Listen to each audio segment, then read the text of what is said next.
This is Profit from the Inside with Joel Block. Insights to give your business the inside track. And now, here's your host, Joel Block.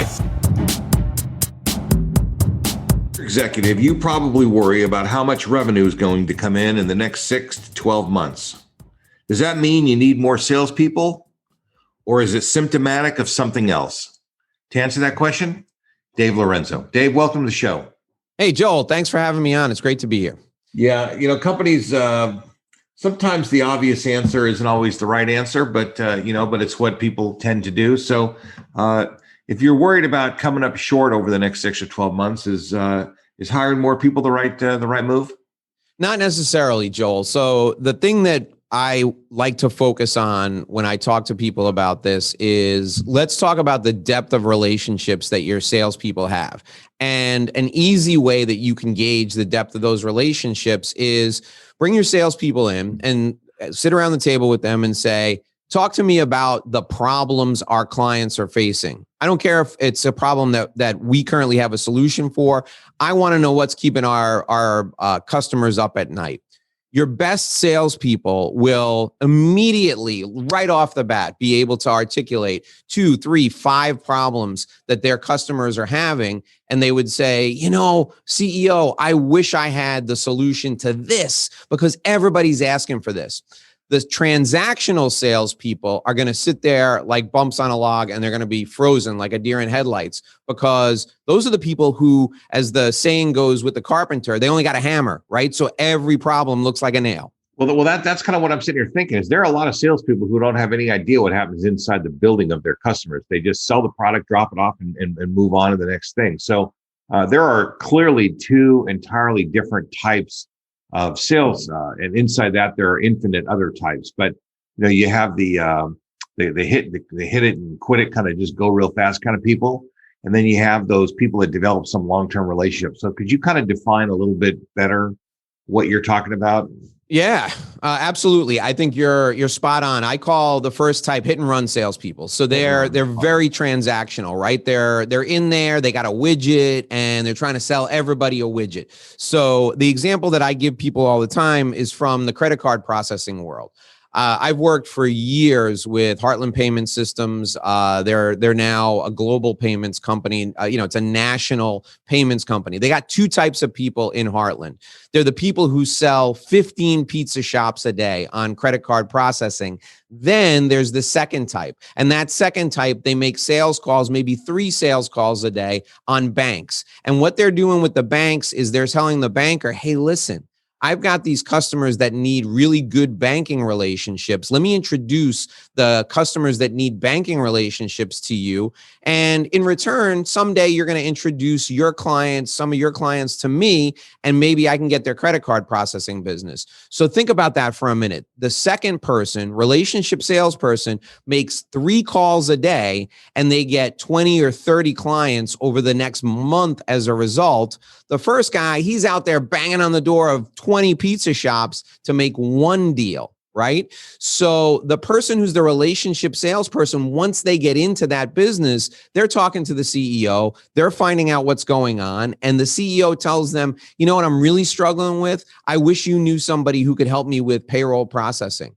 Well, lo and behold, Heartland heard that so much, they bought a payroll processing company because that's what their salespeople told them the problems that their customers were having were. And rather than continue to refer them out, they decided they were going to have a solution in-house. We're all capable of doing that. If you hear something over and over again and you keep referring those clients to someone else, you got to figure out a way to solve that problem. That's how you can make sure you have predictable revenue, predictable cash flow for the long term. Let me Harlan's a giant company. So let's say for a more middle-sized company that doesn't quite have so much resources as that. One of the things that I tend to, tell people is that you got to be more specific than general, and you have to kind of stay in your lane. So if your lane is credit card processing and you're great at credit card processing, might you also set up a joint venture with a payroll company and maybe, trade leads, trade referrals, even trade commissions, with these people. But not make the substantial investment of owning and managing that kind of company. Is that another way to do it? Absolutely. So strategic alliance partnerships are a fantastic way to fulfill your customers' needs and make sure that the process in doing so is seamless. So you could do it by simply cross-training some, other people's reps in the products or services that you sell, training your reps in their products or services. And then if you wanted to, I love your joint commission methodology. You could share commissions back and forth transparently so that everybody knew these are two separate companies, but we work in tandem together just because we want our customers to only come to us when they have a problem and we want to be the solution provider for them. Another way to do it, Joel, and I've seen sales reps do this on their own outside of their company, is investigate solutions and create relationships with other sales reps and then say, I've heard this problem before. My buddy Joel works for a great company and they've solved this problem a number of times. I'm going to come in next Tuesday at 1 and I'm going to bring Joel back and Joel will tell you about their solutions. So if you're a good salesperson or if your company hires good salespeople, they know relationships are everything. And even relationships with other salespeople in complementary service areas will advance your purposes because you're helping your clients solve problems. So let's take a step back kind of to the beginning. We originally talked about these hit and run salespeople, right? And then these relationship salespeople. Are there just certain products that fall into the hit and run category, or are there salespeople that kind of make them hit and run kinds of products? Are they born that way, or are they kind of bred that? Yeah, anytime I say with absolute certainty that no product would be better with a relationship, everybody benefits from relationship sales. Somebody gives me an example. So let's take cars, right? You get a car maybe once every 3 years, right? If you're leasing, once every 5 to 10 years, if you're purchasing a car. Well, in my house, one of the things, I'm a sales guy. I love to sell. I love to negotiate, but I don't like the time it takes to shop around for a great car. So years ago, I found a guy at a Lexus dealership who sold me my car, and he was just a tremendous guy. Called me afterwards, followed up for 6 months afterwards to make sure I was happy. When it came time for my wife to get a car, I called him and I said, listen, my wife doesn't want a Lexus. I told him the make and model of the car he wanted. I said, do you know anyone who can help us with this purchase? He said, yeah, me. He said, go test drive the car, find the exact model and the exact color you want, and then call me, give me the best price you got, and I'll make sure I get you a better price. So my wife got a Suburban. She wanted, we got kids, we got pets. We got this massive family truckster now, right? She wanted that. So I call my Lexus guy and I'm like, look, I don't think you can help me. She wants a Suburban. He's like, give me the model. He's like, give me 2 days. He found the exact model. He said, here's what we're going to do. You're going to send the money here. Gave me a place to wire the deposit to. The car will come. You inspect it. Give them a cashier's check when they get there. The transaction will be done. It'll be dropped off at your house. This is a Lexus guy, sold my wife her Suburban, had it dropped off at the house. So I got 7 other family members who drive, all of whom are asking me how I got them to deliver the car, how I got the great deal that I got. That guy did all 7 cars for the last probably 12 years for my family. That's a hit and run sales transactional opportunity there. Most car dealers, the minute you walk off the lot, they're done because they got to sell 30 cars to make any money in a month. This guy stayed in touch with me. As a result, he sold our family BMWs. He sold my wife's uncle a Porsche. And he's at a Lexus dealer. If they can make car sales a relationship business, they can make anything a relationship business. I have a really good friend that is one of his company is one of the biggest training companies for automotive in the country. And, they just train thousands of these guys. And I'm going to have him listen to this thing because I wonder if other people could do the same thing. I have a guy at my dealership, and I'll buy 2-3 cars until I get tired of the brand and want to do something different or have some different need.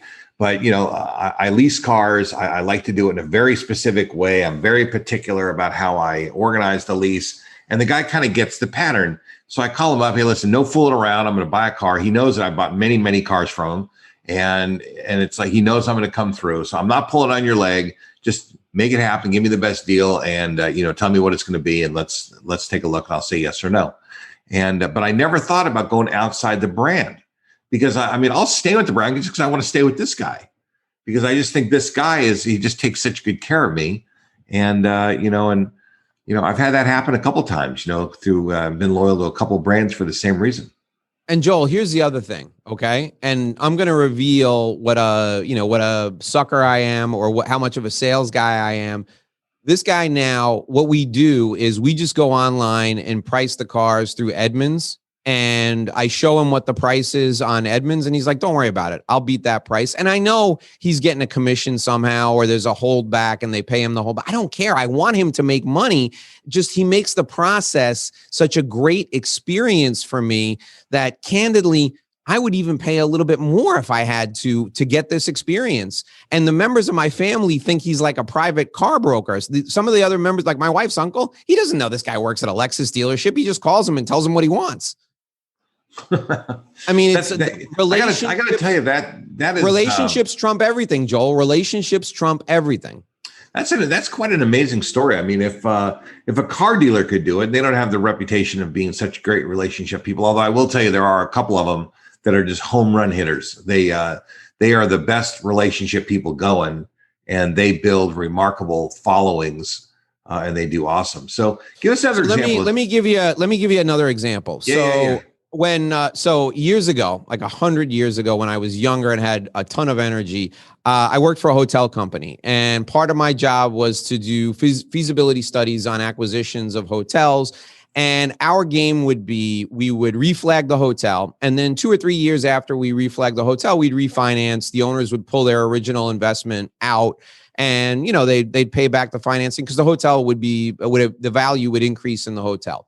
One of the secrets to doing this was improving the curb appeal of the property. So I found a tremendous landscape design company in East Rutherford, New Jersey. And we took a real dump of a Days Inn in the Meadowlands. If anybody's ever been to the Meadowlands, it sounds beautiful, but it looks and smells awful. Well, we took a Days Inn in the Meadowlands, and we made it a fantastic limited service Marriott hotel. And this landscape design guy improved the curb appeal so much that the owners were able to pull out all of their cash in like a year and a half. And it was just an incredible project. Next hotel I did was in Connecticut. I brought this guy from Jersey up to Connecticut, same thing. I took that guy all up and down the East Coast with me, and he opened up different branches of his company in 5 different states with us as the cornerstone, because everybody would see the great job he did at these properties, and it was like a showpiece for him.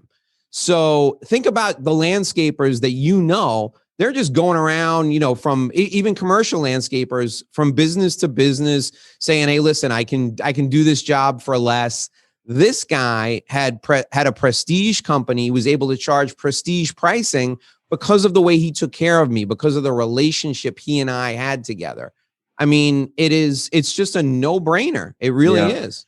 We produce a trend report, which we send out to clients of our firm, friends of our firm, et cetera. And one of the trends that is really critical, becoming more critical day by day, is really there's corollary ones. One is money follows expertise. So that would be the landscaper being the best landscaper that they can be. The second is up your game, which is the company that engages or hires the people. Not in your case, you're talking about a vendor, but we're talking about employees to employers, that the employers have to up their game because of this work from home phenomenon. Employees have more options. They don't have to only work within 20 miles of their house. Companies don't have to only hire within 20 miles of their house. So they have many more options. Everybody's got to be the best they can be. So it relates not only to a vendor type relationship that you're talking about, where it pays to be the best that you can be, but even as an employee, it pays to be the best that you can be, because companies have choices. And by the way, these employees have choices that they just did not have before. So I'm 100% with you that, everybody's got to be the best that they can be. Do you find most of the time that either employers or the customers are loyal to those vendors? I mean, if they're if you would think they'd be 100% loyal, but I'll bet you they're not. That they would always work with them, and eventually something goes wrong. What I don't know, I'm not sure what it is, but eventually these things don't last forever. Yeah. So the key to exactly what you're talking about is frequency of communication, post sale, and even with prospects as you're nurturing them to come along. The example that I give people all the time is, let's talk about the best relationship you have in your life. Maybe it's a spouse, maybe it's a brother or sister, mother or father. If you only talk to that person once a month, would your relationship get stronger or would it get weaker? Well, if it was only once a month, it would get weaker. Your best friend or the person who's most important in your life, you probably talk to them every day. Sometimes you talk to them multiple times a day. In the case of someone who has just completed a quote unquote transaction, that's the beginning of the relationship. You need to stay in touch with those folks at least monthly. My preference would be touch them in some way on a weekly basis. If something goes wrong and it has to do with my product or service, I want to know about it. Why? Because I want the opportunity to make that right. No matter what I have to do, if the perception is that you're not happy, I got to fix it. So frequency of communication not only builds trust, but it gives you the opportunity to really deepen the relationship for the long term. And from the hospitality industry, I can point you to a study we did when I was at the Gallup organization, and we found that customers who had a problem in a hotel and the problem was resolved in a way that wowed the customer, the problem was resolved in a way that blew the customer away, we found that those customers were 5 times more loyal than a customer that didn't have a problem. Think about that for a minute. So what's the missing element there? Somebody comes to me, they say, hey, Dave, I got a problem. My room is dirty. I'm not happy. Oh, Mr. Smith, I'm so sorry. That's not the way we like to do business here. Let me buy you lunch and let me go up to your room myself with the housekeeping team and we'll re-clean your room so that it's spotless. After lunch, I'll walk back up with you and you and I will inspect the room together and we'll make sure that it's up to your standards and the standards you've come to expect from us. Okay, so what did I do? I bought the guy lunch, and now I'm going to take 5 minutes out of my day and walk through the room with him. He feels like he's the most important person in the world, and he knows that I care and that his business is important to me. He's going to tell all his friends about that experience that he's had, and that's going to make him even more loyal. So, the old adage that when a customer brings you a challenge or a concern or a problem, that's really an opportunity. It's all in the way we handle it. And if you handle it properly, you can make that relationship, you can use that problem like glue to cement the relationship for the long term. A lot of companies strictly bifurcate sales from customer service or from account management. What do you think the trend is looking like? Is that bifurcation going to continue? Do you think that these roles should be merged?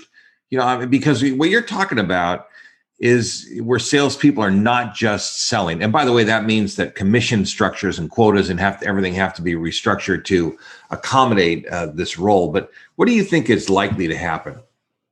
Well, so your question is a good one. I think if you went and you asked a salesperson who, particularly a high ticket product or service salesperson, they would tell you, listen, if there's a problem, I want them to call me. I don't want them to call my customer service people. And here's the reason why. If these people are happy, I'm going to get a referral from them. And it's 10 times easier to close a referral than it is for me to make a cold call and have to try and build a relationship up. So what I'd prefer as a salesperson, I'd prefer they call me and then I'll be the liaison with the customer service people because I got my relationships internally. I know which customer service people are better than others. I know who's going to make this a priority. The salesperson who's on top of their game always wants to be that point of contact because they know that every customer that they acquire is really 3 or 4 or 5 customers because of the power of referrals. So that salesperson, they want to be the point of contact. So if you're a CEO of a mid-market company right now, and you've bifurcated this and you've got a separate area handling customer service, and that area has no contact with the salespeople, you're costing yourself money. You're costing your company money. The salespeople should be involved in that process, because the goodwill that comes from resolving that problem will result in referrals. And who better to convert those referrals than the salesperson, not necessarily a customer service person whose job is just to solve the problem and make sure you're happy.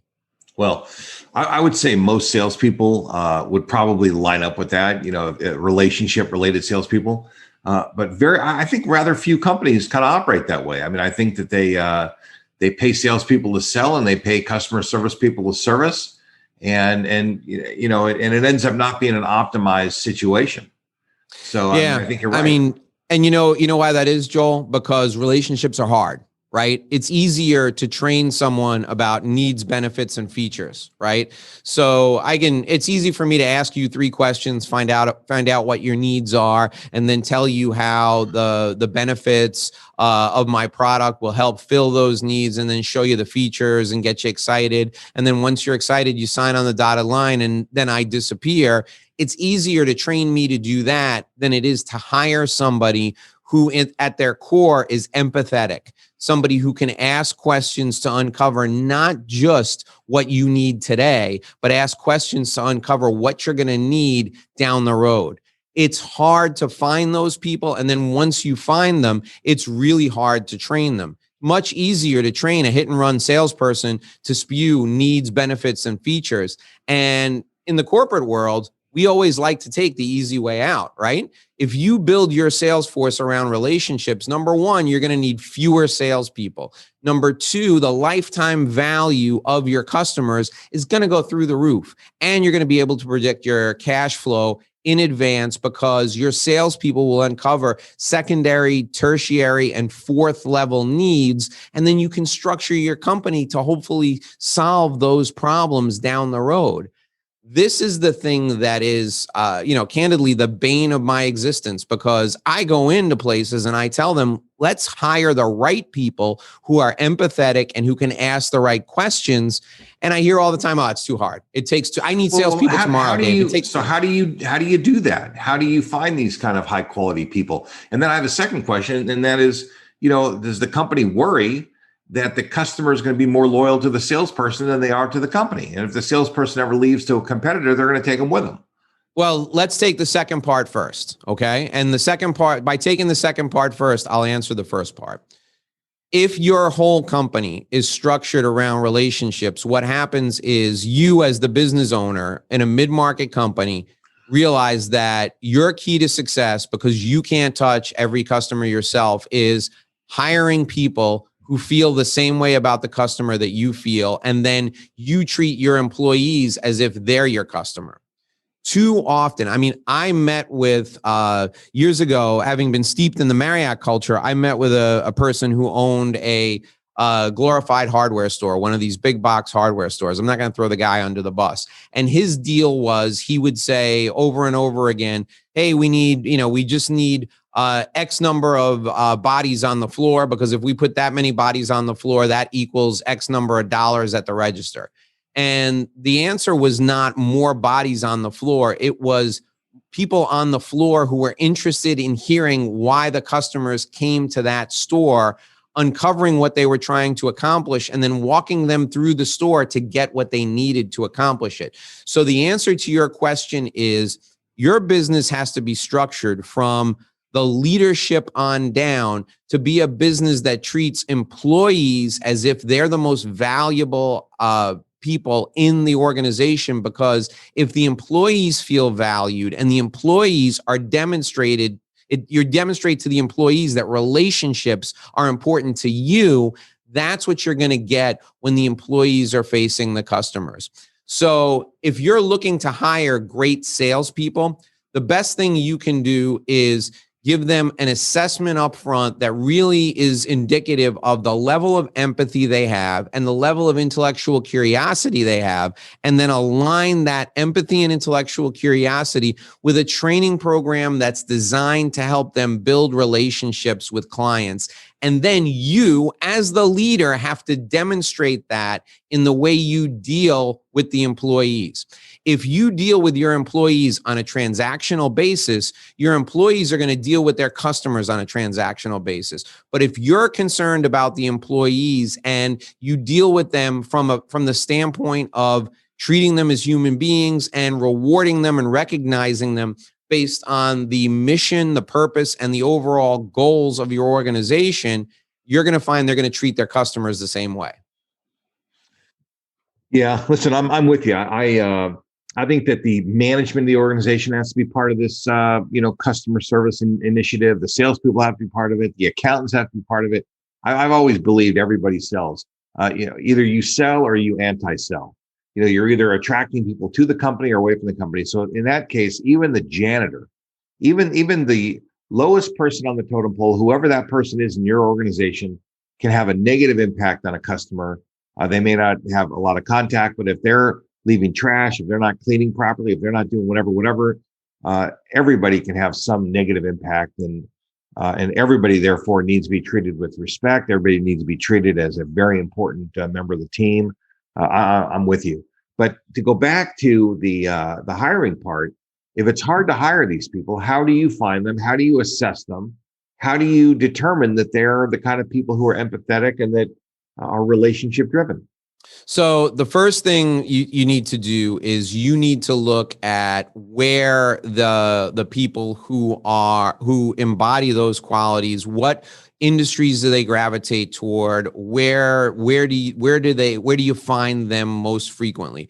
Right now, today, if you wanted to transform, let's go back to the car dealership.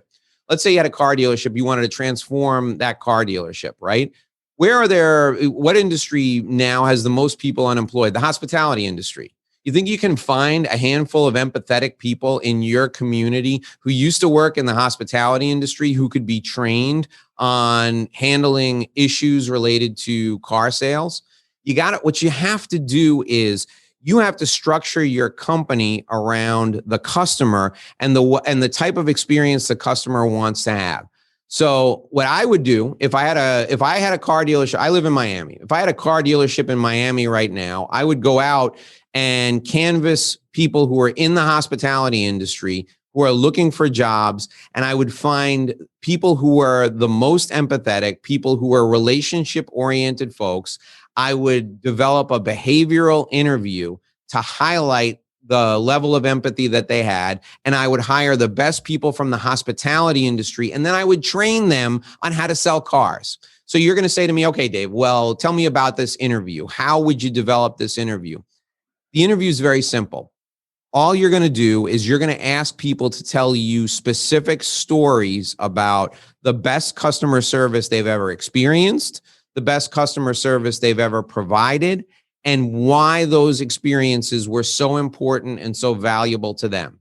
The person who gives you 2 or 3 specific stories and highlights the emotions they felt during that experience, that's a person who's empathetic. That's a person who can help develop relationships for the long term. So when you find those people, train them on the technical aspects of your business, but you're hiring them based on what they got in here, based on what they have inside, based on how they treat people and how they're personally made up. You're not hiring them because they used to sell Jeeps at the car dealership down the street. Well, the biggest mistake we make in business today is hiring people based on experience and not based on who they are.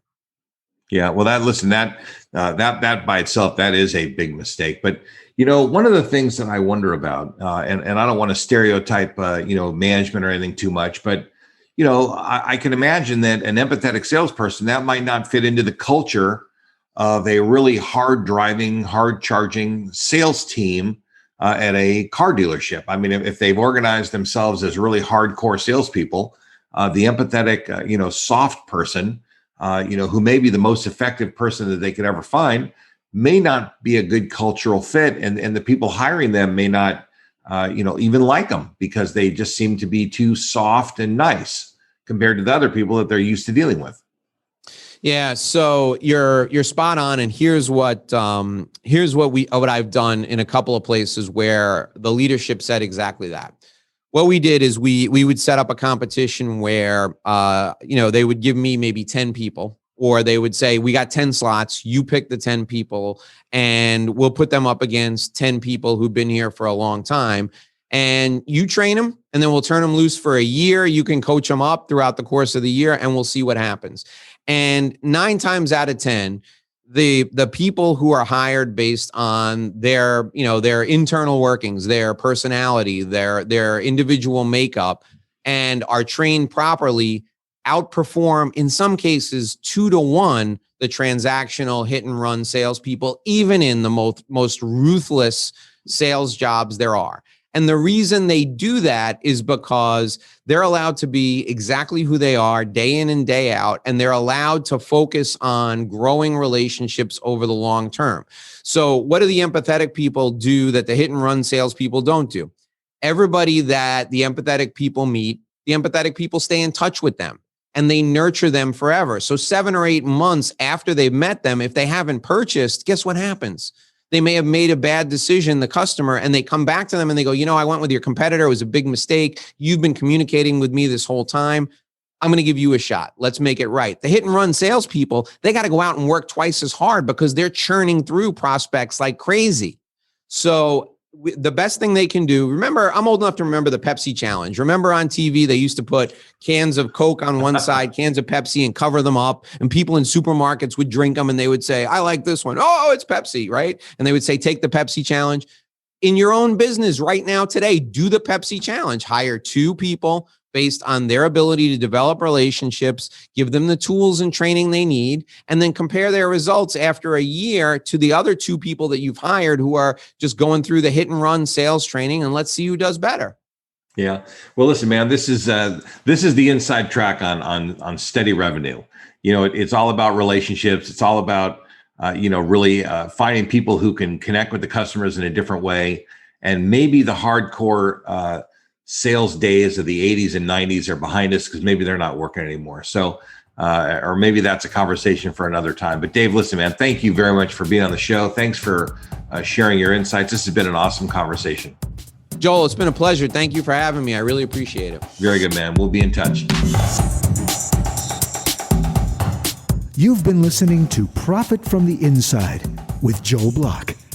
For more insights and to learn more, visit joelblock.com. How about a shout out and a huge thanks to our podcast show producer, David Wolf, and the team at Audivita Studios. Profit from the Inside wouldn't be possible without these wonderful professionals. To learn more or to find out how you can launch and produce your own podcast show, reach out to www.audivita.com. That's AUDIVITA.com.